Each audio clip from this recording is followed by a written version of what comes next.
Hi, welcome to another podcast of AI. It's been quite a while since we've done one. And so I'm welcoming two guests, Valerie and David, and we'll be joined shortly by Sean. So the first part is I'm going to go over some of the current news. And also, I will be remiss if I didn't mention our sponsor, which is AI agents. I welcome you to go to the URL askaiagents.com. You can watch a demo of how it works. You can also do a free trial. So you can try out all our amazing professionals. We've added a couple more. So the list is growing. So we have a Spanish tutor for you people that want to learn Spanish, and the Home Depot guy is really helpful if you're looking for stuff at Home Depot. Legal aid, marketing, SEO, cooking. If you don't know what to make for lunch, you can ask Andre, the chef. So the news today is kind of interesting because one of the target markets for us is education. And I found this article, and it says that the Chinese are making all this software for our educational system. So I don't want the Chinese to write software for our students or our teachers or our educational system. What the hell is that? That sounds un-American. And you know me, I'm American. So I think this is a slap in the face. So we need to elevate our game. So Sense Nova 5.5. And then the second one is, oh, no, sorry, this is the one, AI Revolution in Education, how Chinese apps are leading the way. Oh, got a little kid there with I think it's got a little, what's it called? Those things in the mouth? Pacifier. Pacifier. That's what I need. I need a pacifier to, to pacify me. But this is an interesting article. So applications like question.ai, Gaunt, and all these other things. So we got to nip this in the bud. So then next thing we've got is something that may interest. Oh, here. Apple secures observer seat on OpenAI board. Because as you know, Apple is late to the game and they decided to integrate ChatGPT into Siri, and also they're creating something on their platform, hardware platform. It's called Intelligence, Apple Intelligence. Now, the last thing I want is a laptop that's intelligent. Um, I mean, I want my computer to be as dumb as possible, so it could actually do what I want to do. So that'll be interesting that they've got a seat on the board, but it's actually a observer, so they can listen in. Hey, Sean, Hello, welcome. hello. Welcome to our podcast. This is Sean, my co-driver, co-host, co-pilot.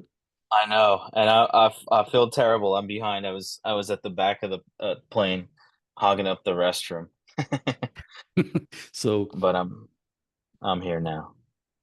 the co-pilot that went for a nap, huh? No, So no, I was actually on a client call, just helping them out, answering their last questions.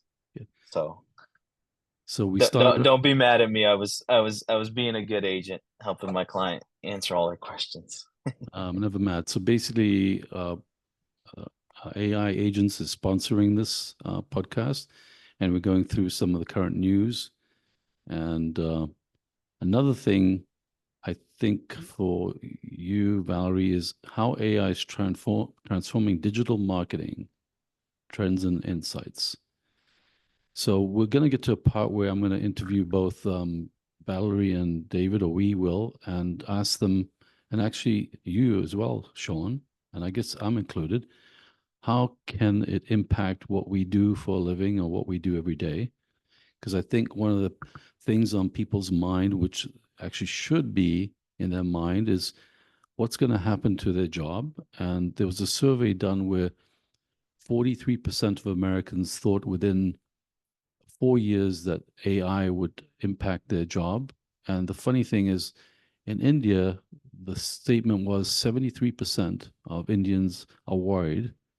Because if you think about tech support and programming, those jobs are going to become obsolete. So if somebody tells me, oh, yeah, little Johnny's going to be studying programming, and I say, hang on a second, I don't think you should go in that direction because I am now using ChatGPT to do most of my programming. So let's start this off, Valerie, and tell me now that you've been working with AI agents for a while, have you ever thought of how it's going to impact what you do in your business, and what do you how do you think it's going to take over parts of your job or all of your job? So you want to give us some insight? I have been watching the radar on technology's evolution in the marketing industry since all the buzzwords were coming out for automating posts. There's a lot of program and software out there now where you can schedule your posts ahead of time and have it take on a life of its own. But what I find really interesting is that with the use of AI, you can generate so much more content. So it takes out the labor intensive elements of copywriting, creating the graphics, pulling the videos. And once you have all those themes defined, I I perceive the industry moving in a direction where even those automated tools that are posting for you on a scheduled basis will integrate with these content creator resources, and it will become its own model that has to be managed by the person who sets those parameters. So that's my genuine interest on learning about it, is how that applies to the overall shape of how marketing is changing so rapidly. And a lot of the content that's out there, you can't tell if a person wrote it or if it was a language model that wrote it, or if the image is real or if it's a deep fake. So knowing how to create that, stop it, and be in control is really important for me and what I do. Yeah, it's interesting you say that because one of the questions I ask principals and school districts is the reluctance of having a child have access to ChatGPT because they could say, write a 5-page Yep. essay on Alexander the Great. They hit return, 2 seconds later, copy paste, they're done. They've learned absolutely nothing. And so, They've got to prompt engineer it so that it writes in the voice of an 11-year-old or what have you. well, the way they catch it, because there's programs that actually detect if it was written by AI, which kind of says, okay, if it's a fifth grader, what is the language levels, what words they know. So it kind of detects it. But then there's other software you can use, which I've used in the past, where I can tell it to make it so it doesn't look like AI did it.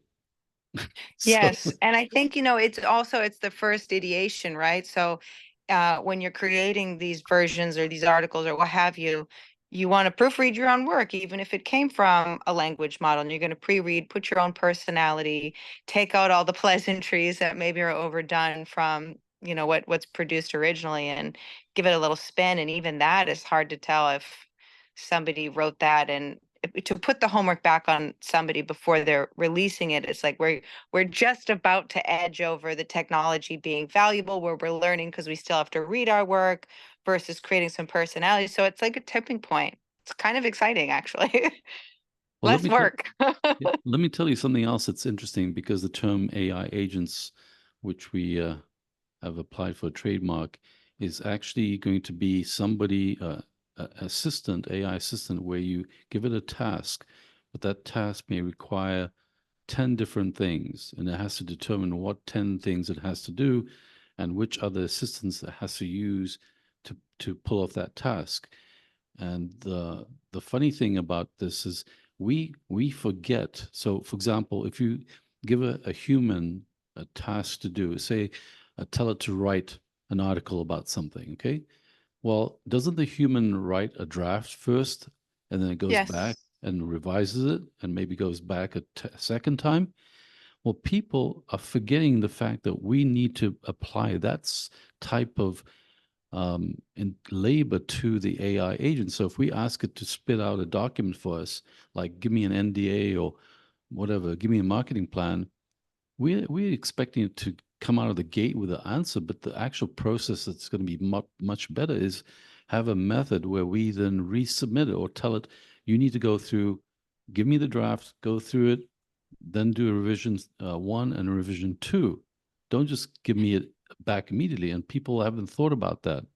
You know, how, Yes, I like what you said because there's also the prompt of, can you rewrite this to be more impactful? Can you rewrite this to have less words? Mhm. So the constant redrafting or making those changes and edits, for me in marketing is so valuable because now it is authentic. I don't want something that looks like a robot. I want it to be personable. I want it to be relatable. I want somebody to watch it and feel like, oh, I've had that story myself. Yeah, but And actually, the sort of, points that stood out to me mhm. from Valerie's earlier point was speed. You know, because these are processes we're going through naturally, right? We're going to reiterate or iterate, redraft, but it's the speed with which you can do it. And I would even argue, just to touch back on the school paper that the kid might have had AI right. If they have the know withal to tweak a few things and add their own personality to it and make it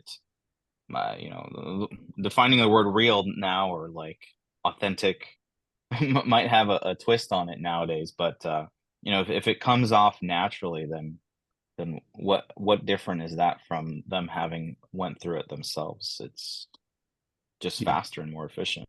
but Yeah, I Valerie, think it's also a learning tool, right? Because you got to read the work. You have to be interested in what you're saying. but do you think in the future that what you're doing is using AI to prepare these documents and maybe cleaning them up or change them, that the actual agent, based on its knowledge of you and what you like, it's going to do that job for you? I saw a funny post just the other day. It said, the fear of robots taking over their job. And the joke was, I hope robots are as miserable in a meeting to have a meeting about a future meeting we're supposed to have meetings about. And, it's like the redundancy of having bureaucracy in an agency, even is like we have to go through and do a revision and do rounds. I think it will empower people to own their own concepts, their own businesses. It reduce labor costs. It provides more um, just full on manpower without having to hire anybody. It's like you have your own resources there. I think it does more good for the people who want to use it, and it removes the people whose passions don't align with what they're doing. And there's going to be more technology for something else that inspires and excites them. So the people who are learning about it, who are invested in growing and having the knowledge, are the people who will survive, and they'll be the ones using it. So I don't know if I believe it will take my job. I think it will take a lot of other people's jobs who are resisting AI. Yeah, it's interesting you say that because Zoom is coming up with this concept, which for me sounds really stupid, where if you can't make a Zoom meeting with your fellow, whatever associates, it's going to go in your place and participate in the meeting. So then my thought is, well, what if everybody in that meeting decides to send their Zoom bot? So Yeah, so we can start to remove some of the fat, right? Now we're increasing profitability, or at least that's my opinion on it. it sounds ludicrous, but here's some other news: is Google's dilemma, AI expansion versus achieving climate goals. So the same kind of problem arises when you talk about Bitcoin mining and now data centers. They're competing for all these data centers and all these computers running that it requires cooling and the electricity that they consume. It's amazing. So I think, Well, we have AI now, so why don't we could put that onto AI. Hey, figure this problem out for us. No, Well, no, first of all, rewind. Is global warming even a problem? Is this something we need to worry about? Maybe it'll give us a different perspective. Who knows? yeah. Actually, the uh, Bitcoin miners are using AI now, and they're trying to fine tune it.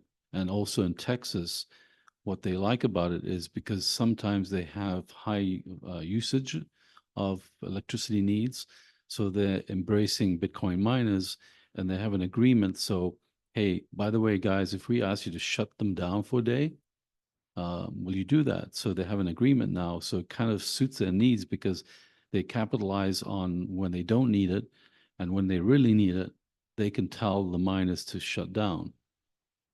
Interesting marriage, you know? And so let's see. Industry experts call for tailored AI rules. Again, rules and regulations. English are really, what's a word? I won't use a rude word. I'm trying to think of something simple. Tight lip, not tight lip, but they love rules. They're Really? glutton for rules. And More than the Austrians? no, you know, it's funny. I met some Austrians at a grocery store, and I said, I remember one time when I went skiing in Austria, and what I liked about it is you could go from the slope straight to the front door of the hotel, take off your skis, and go inside. And they had this tradition that I wasn't aware of. I think I was like 22 or something, and I went to the not basement, the lower level, and they had a big sauna. So they said they have a tradition where you go in the sauna and you're butt naked, and then you go out the side door and roll in the snow. Okay. So I thought, okay, I'll give it a try. So I um, opened the door and I saw a bunch of naked ladies in there, and I closed the door quickly, thinking I'll be hearing screaming, you know. So, but Mm. but then I noticed there was only one sauna, so I went back in. But so the Austrians are, yeah, like that, very strict, and they like rules, and we Greeks detest rules. So, oh, here the EU probes Microsoft OpenAI and Google AI deals. I don't know what this is. Microsoft details skeleton key AI jailbreak. Oh, it's a new attack vector. So basically, what's happening is viruses and attacks have quadrupled this year because of AI. And let's wait till the elections where we get all that fake news. If people thought there was fake news uh, last time, they're going to be really shocked. Oh, it's So, going to be a season of deep fakes. yeah, it's going to be really cool. Uh, so, I want to play a little clip from my audiobook about what AI means, and it's just a short one. I'll keep it. So, because I even had to listen to my definition from my book because I'd forgotten it. Introduction to AI. First, we should define AI to understand what the components are that make it up. AI stands for artificial intelligence, which refers to the development of computer systems that can perform tasks that normally require human intelligence, such as perception, reasoning, learning, problem solving, and decision making. AI is a multidisciplinary field that combines computer science, mathematics, engineering, psychology, and neuroscience. There are several different approaches to AI, including 1. Rule-based systems. These systems use a set of predefined rules to make decisions or perform tasks. For example, a rule-based system might be used to diagnose a medical condition based on a set of symptoms. 2. Machine learning. Machine learning involves training a computer algorithm on a large data set to identify patterns and make predictions. There are several different types of machine learning, including supervised learning, where the algorithm is trained on labeled data, unsupervised learning, where the algorithm identifies patterns in unlabeled data, and So I get you get the Is that the drift. rate that you're gonna have him speak? Yeah, it's why is it too slow? Maybe not slow, but I'm thinking now, like, okay, because I remember this you iterating this voice in this clip, but now that you have it as an audiobook, I'm thinking it might be beneficial to have him or have you speak at a slightly higher pitch or just a little bit more energetic. Yeah, I actually Amazon rejected it because of certain levels of noise, so I have to fix it now and find ways to tweak it. Oh wow. They run through analysis and tell you, oh, in these two areas you failed, you have to modify pitch and all these things. So I have to redo the whole thing. So Okay. that's going to be a lot of fun. Well, what you could do is once you have a new version, you can also use an AI tool to clean up like some of the levels, balance out the tones. Yeah. So you are a insurance agent, is that correct, Sean? Yes, I'm an insurance broker. Broker. And I'm realizing now, I think I think I'm starting to really like brokers because I recently was also introduced to a solar panel broker. I didn't even know there was such a thing, but apparently there's a lovely young woman here in this area, not too far away from where we live, and she's like slaying and killing it as a broker. And she spoke at like some probably one of the biggest solar events. I won't give details, but um sounds like a charming young lady, and I'm working to set something up where, hey, like, I'm meeting and greeting a lot of people myself. And it's funny because I have times where people are like, "Are you here for solar?" And I'm like, "Nope, I'm here to help you out with something a little bit more important in my view." So on the back end, I could make a good referral there. Yeah, it's actually complicated. My daughter in San Francisco is getting it installed, and she asked me because when I had it done, it's actually a very complex decision matrix It that is. requires some technical knowledge or trust in someone, you know. Yeah, because it's more than just like, hey, I'm buying a little sheet of some interesting materials that can gather energy from the sun. It's like you need engineers, you need a roofing team, um, what is it, like a finance and all that sort of department. I mean, these are not cheap things. Most people are not just buying these outright. You got to worry about the insurance. Is it going to be covered by your homeowner's insurance? Do you have secondary coverage? So on and so forth. Yeah. Probably having like a bit of a electric festival because my thing is flickering as my hands wave, but that's fine. I'm like, So okay, I guess no hand waving while my how thing is is AI flickering. going to take your job, take over your job? AI is going to take over my job, meaning that it's going to accelerate everything that I do and amplify and scale and basically shoot me out to the stratosphere of the moon or farther in terms of what I can do on my own and what I can do as I expand and build out my team, just to empower them to help me further, quicker and faster and more efficiently. Okay, For instance, what happens to the ones that don't adopt this technology or implement it? well, they'll need 10 of themselves just to keep up. And so, okay, they might be getting the output out, but the rate of efficiency is going to plummet, and so their cost of doing business is going to consume them probably by the same multiplier that they're not gaining using AI. So, for instance, if you have let's say a 10x multiplier, meaning you're getting 10 times the output using leveraging a variety of tools to your disposal, whatever the size of the team is, and you have someone with the same size team without those tools, it's taking them 10 times longer, and it's going to cost them 10 times as much to produce that output, or it's costing them 10 times somewhere, so that they're going to fall behind to a point where natural laws of business are going to consume them and unfortunately drive them out. Good. I'm glad we met when we did, and you've seen the light.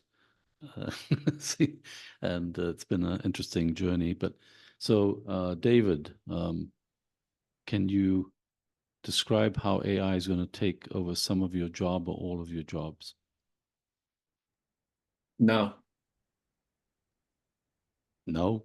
No what? No, I can't describe how AI is going to take over some of my job or all of my job.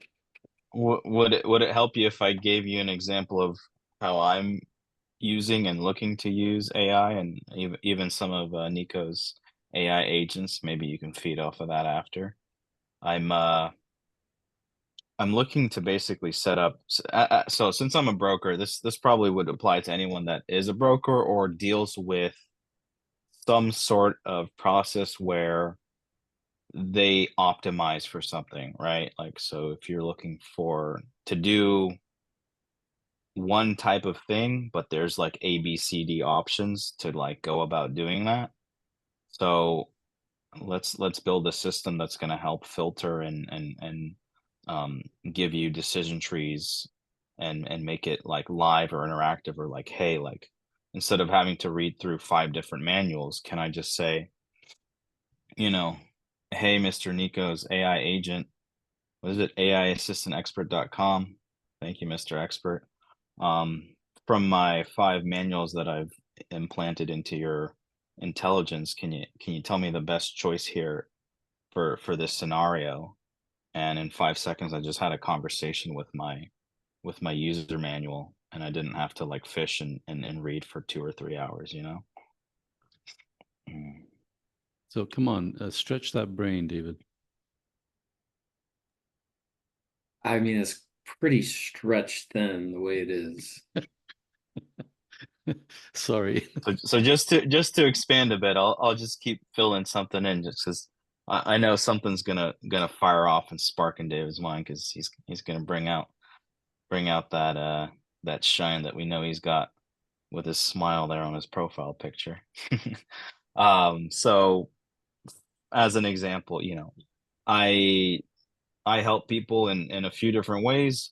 One of the complications, or one of the challenges that I help people overcome, is their medical history. So based on their medical conditions and history, that's going to determine maybe what carrier I can help set them up with. That's also going to determine their rates and whether they have like different classifications in terms of how their coverage works and what restrictions there may be within the first 2 years, for instance, on a graded policy. I won't go into all the insurance details, but anyone who knows a little bit about that is probably going to be following a bit of what I'm saying. And then the second thing is, looking at pricing and how they want to pay, or what their goals are. I mean, is this something that they just want to be fixed and have a certain amount of coverage and serve a specific purpose, like paying off a house or paying particular expenses? Or are they looking to grow and set up a retirement account through this policy? Maybe they're younger, in their 30s or 40s. So, I have a lot of information to filter through for multiple products within a single carrier. So having a system where I can have all that in like a web, a network, a map that I can either interact with on the phone, or just have like something visual, rather than having to reference multiple PDFs that give me product details, or having to call in and ask a particular underwriting question. These are what I can make myself an all-in-one ATM for insurance brokerage services. Hey, on that topic, there's a assistant I made for a benefits company, and I had the person test it that owns this company, and he seemed shocked in terms of what the answers were, in terms of like how many employees do you need to offer this benefit. He asked all these questions, so you should try that out. And also, I talked to this neighbor that is a life insurance agent with one of the bigger companies. And so we're talking about like, well, if somebody has, say, type 2 diabetes, and so now how can we monitor and say they're improving, or they're taking action to improve their health? And you can have like a watch that we can get data from to see if they're really getting healthy or staying healthy, because that would change the policy, I assume, if they were engaged in improving their health. Okay. Valid. Yeah. So there's a lot of things. And I told him, he's young, but I told him, hey, man, let me help you. Let me show you some things. Because if you just sit there and do it the old way, because, well, they need humans because we have to interview these people and come to some assessment based on the data we have and make a judgment. And I'm thinking, I think the robot can make a pretty good judgment too on what policy. No? If you set the parameters for what that judgment is, sure. But if you just let the technology explore all variables, and probably not. So I do think there is a need for some kind of set stability or a safe environment so it doesn't, run rampant, because we can't stop the technology that's already here. We have to create the proper structure for it to have a use case while we still have the resources to shut it down. Well, let me tell you what my experience has been. So a year ago, I took this course at Berkeley, which is a certification for AI. And one of the big chapters was ethics. Okay.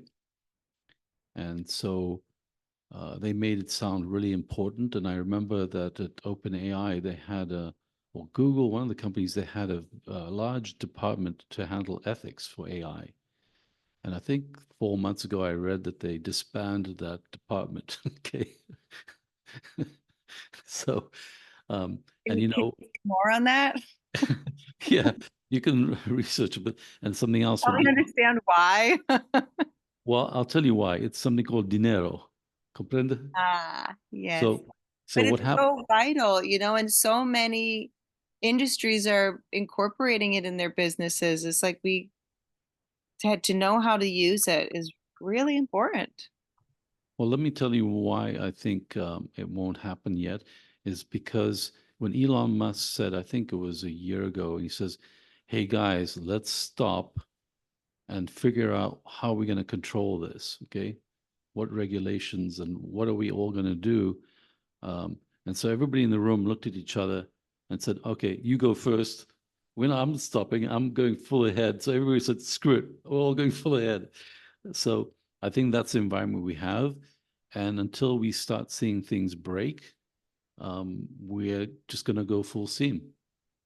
And I think OpenAI, which obviously is holding back the release of a lot of the new versions, is doing it on purpose. I think they already have ChatGPT 5 ready to roll, but they're not going to release. Agreed. Mm-hmm. Yeah. And they were actually the first company, because look, I've been studying AI for 40 years. It's been around. We all know it. 5 years ago, IBM, Watson, but companies were scared to release it because of the impact on humans. So I think what we need to do now is figure out, well, how does it impact us in a negative way? And what I was explaining to a school district today is, why don't you look at AI and embrace it and say, what are the good pieces of it that we can incorporate and help us, and then make sure we don't go to the dark side. And it's very easy because people say, oh, AI hallucinates. Well, yeah, because people are trying to trick it. But my job is to make sure that my agents do not get tricked into doing bad things or stupid things. And there's ways you can circumvent the circuit breakers in ChatGPT to do things it's trained not to do, but hopefully most people don't know how to do that because, and so anyway, in summary, we got a little off track, but hopefully you enjoyed the content. We'll be posting this on YouTube, and also we've got a couple of channels we're doing, and we will continue these episodes and try and do them concise and precise and brief on topics that we see are trending in current keywords on Google. And by the way, That was some smooth rhyming there, Nicko. Are you sure you don't have Neuralink? I'm a smooth talker, man. Oh man, the smooth Greek. He's gonna sweep your wife off your feet, or off her feet. I'm a foreigner. Fun. I always tell people that I'm from Greece and I come from this little village and I have 3 goats. And they say to me, oh, that's interesting. Or if I meet somebody at a party, I'll say I'm a used car salesman. And they'll say something like, oh, I have an uncle that sells used cars. And they kind of like walk away slowly. So it's not like in Paris when you go to a party and people say, what's the latest book you've read or which museum have you gone to? In the States, it's like, what kind of car do you drive? What job do you have? And let Well, me, hey, if you want to shoo someone away, you can another one instead of the used cars. I mean, maybe it's any salesman, right? But that's maybe a topic for another episode about why salesmen are so, I'm not going to say the word, but most salesmen are absolute garbage these days, and they've really let down the industry. But you can just say, Everyone on hey, this I'm a call, life insurance agent. we should What's that? all have some experience. Everybody on this call should have some sales experience. I mean, definitely, sales is life, yeah. right? Uh, You sell yourself, applying for college, applying for this or that, this opportunity. Hey, I want to do this, I want to do that. It's all sales. Yeah, I tell people that if you work with me in my organization, sales is the #1 priority of what you do. I do it. I've always been a salesman, but I've always been selling things that I create, and I believe in them. I believe that people would benefit from using these tools, and if they don't, I don't sell it. So anyway, you agree? I do. Education, sales, all of it. It's all cyclical. It all has some, one hand feeds the other. Yep. So anyway, fun discussion, and we'll be getting together in the future with a more programmed type of scenario. And thank you for joining us, and we'll see you next time. Oh yeah, AI chat is back. AI chat podcast is back, and we're evolving. So we're Okay. moving up. Okay. Take care, guys. Bye.